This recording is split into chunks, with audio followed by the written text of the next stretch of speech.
They say the home is where the heart is, and well, we agree. But what happens if your home doesn't belong to you? What happens if you're just the tenant? The Tenant's Voice is all about putting you, the renter, in the driving seat.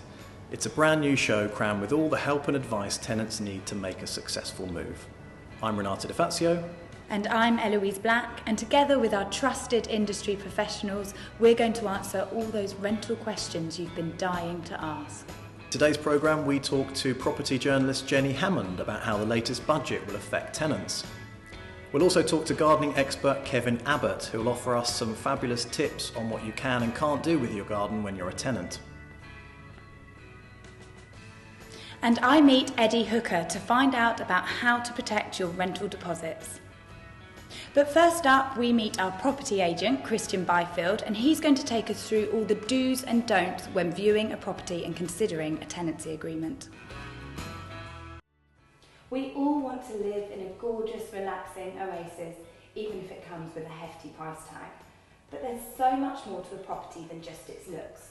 You need to make sure your new home is safe and secure. This week, our industry expert is Christian Byfield, and he is going to tell us exactly what to look out for and what to avoid. Welcome to the show, Christian. Hi guys, thanks for having me. So, when a tenant is looking around a property for the first time, what are the things that they should be really looking out for?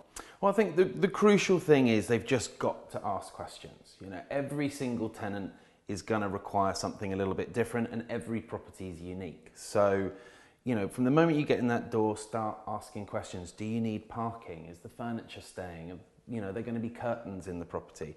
Whatever it is, you as a tenant know what you need. So make sure you ask the agent and you get the answers you need so you can make an informed decision. Okay, so say there's something that they do want changing. Should they ask the agent there and then, or is that something to be discussed with the landlord maybe when the contract's signed? Any request, you know, you want to get those in right at the start, because when it comes to offering on a property, it's all part of a consideration for a landlord. Definitely don't wait till after the contract starts, and definitely don't presume something's going to be done. You know, so if you see a scuffed wall, don't presume it's going to be repainted. Ask your agent, who in turn will probably ask the landlord and come back to you. And agency fees vary enormously across the whole of the country. So it's really, really important that as a tenant you understand all of the financials involved with securing the property that you've taken a liking to. Yeah. And the deposit, can there be some variation there? It does vary. I think outside of London, it's pretty standard for most people to be required to pay a month's rent as a deposit, but inside London it's very, very common that you'll pay at least 6 weeks. And then there are other caveats. You know, if you have pets or other certain criteria may require the landlord to ask for additional deposit just to sort of protect them against uncertainties. So now we've got the inside sorted, what about the outside? When a tenant's checking out a property, a well-kept garden or outside space can really add extra appeal. Most council and housing association landlords insist that tenants keep their garden to a satisfactory standard as part of their tenancy agreement. So what if you're a tenant with green fingers? Well, we've got a whole host of gardening and planting ideas that will really give your home that wow factor. So let's go get our fingers messy.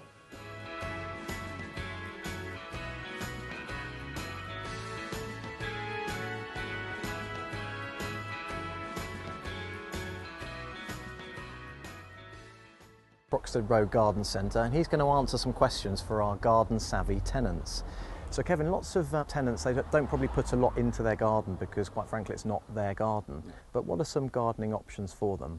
Container grown plants are a good idea, things that you can leave in containers that you can move from sort of house to house. Things like the patio roses, they're on a stem with a lovely head of flower on the top. You can always plant underneath them with other colour. They can go into other containers. But there's things like that will flower for the whole summer. Right. So it gives you a lot of interest and easy to move around. Yeah.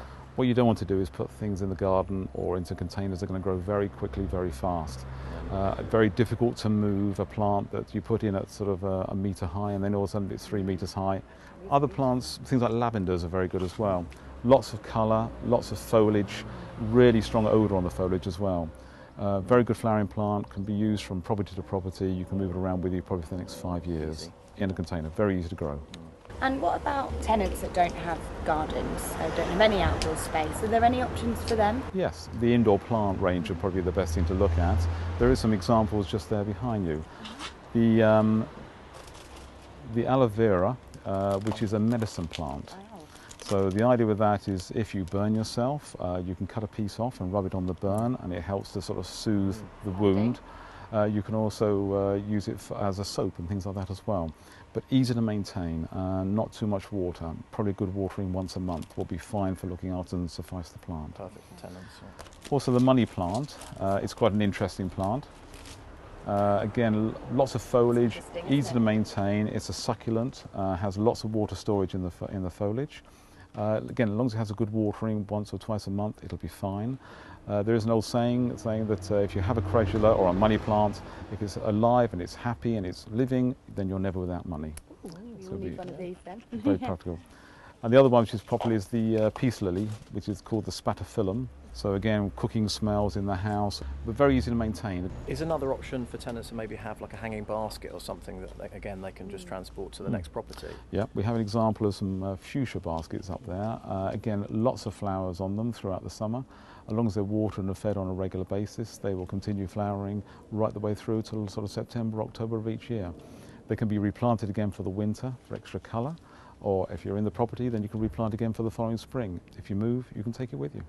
And how often do these need to be watered? Probably every other day, depending on the weather conditions, and fed on a regular basis as well. That's important. Excellent. Thanks for all that practical advice, That's Kevin. okay. Thank you, you. Kevin. Wow, there really is so much you can do to your property, even if it's just a rental. Now, don't be shy to head on down to your local garden centre where you can look at all the different ideas and combinations to make your home your own. Now, it's good to stay informed on the latest trends within the rental market. That's why I caught up with property journalist Jenny Hammond to discuss the latest property headlines. So Jenny, could we discuss Osborne's budget and the implications for tenants? Because tax breaks have been removed on the interest for buy-to-let mortgages, so how would you expect that to impact on the market? The tax breaks on buy-to-let mortgage are costing the Exchequer £6 billion a year. Now that seems like a huge sum, but what he's proposing is to cut these tax breaks down from 40% to 20%. So actually he's not going to recoup that £6 billion. Now the reason he's doing this is because the buy-to-let market is burgeoning at the moment, and this has been made worse by the fact that the Pensions Freedom Act that came into play in April this year has meant that over 55s can actually take out a lump sum from their pensions, and a lot of them are doing this and they're going and taking out buy-to-let mortgages to buy a property, and then they can have a monthly income. So this is flooding the market, which means that first-time buyers can't get on that property ladder at all. It's a very tricky one because if you look at different medias, if you go to the sort of left-wing media, they're saying this is going to bump up prices. I've heard people say as much as 5 to 7%. Right. But then if you look at other publications, the FT, the Telegraph, they're saying there's going to be very little impact, because you have to remember that prices for rent, especially in London, are already at a market high. Yes. So there's not actually that much room for them to go. So it's all very well saying they're going to bump it up, but they can't really bump them up much further now. Do you think it could be that landlords could end up passing on some of their costs to the tenants in perhaps hidden ways? This is a business for them, and of course if taxes are raised, what happens? They sort of pass on that cost, of course, to the customer, which is the tenant.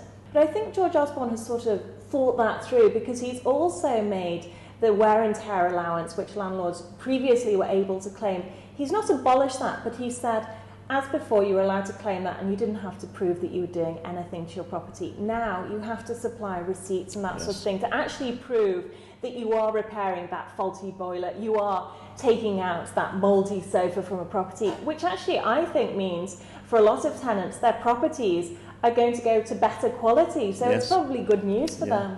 Now, this is actually being phased in from 2017 over the next 4 years from then. So do you think we're likely to see an immediate impact, or is this something more long-term?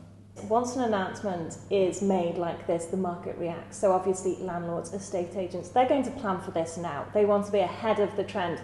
So if there are going to be changes, they will happen now. They're not going to wait for 2017. A third of all landlords only have mortgages. So I don't think that's actually going to affect the entire market as a whole, because they're not going to be able to push up prices to the extent to really sort of knock-on effect to the two-thirds. Yeah. So, well, I mean, you're a landlord yourself. You have tenants. Are you going to raise prices because of this? Probably not.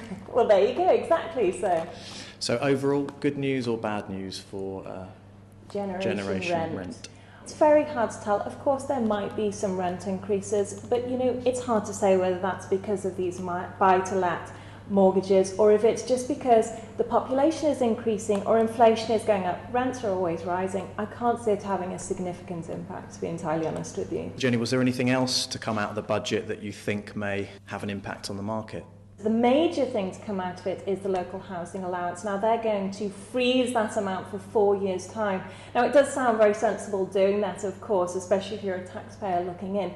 But the problem is, if prices do rise, that's not going to take that into account. The other thing that's going to happen is they're cutting the relief for under 25s. So it means that sort of 16, 18-year-olds, it's not going to become an option for them anymore just to sort of move house and take a social house as soon as they turn 16 or 18.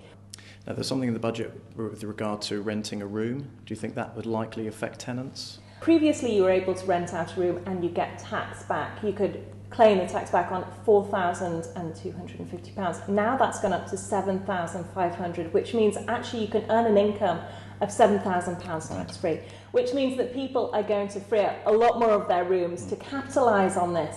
And I think it's interesting because it gives people more options. I've actually been a lodger, and it has its good points and it has its bad points. The good points are, if you're actually living with a live-in landlord, they tend to take much better care of their property. But that said, it does sort of feel like it's never quite your home. It always feels like you're sort of living in someone else's house. But perhaps a solution short term while you look for your ideal property could be to move in. The market is so difficult at the moment that you can feel like you're rushed into taking the first property you see and you'll be compromising on so many things and you won't be happy in that property. You don't have to do that.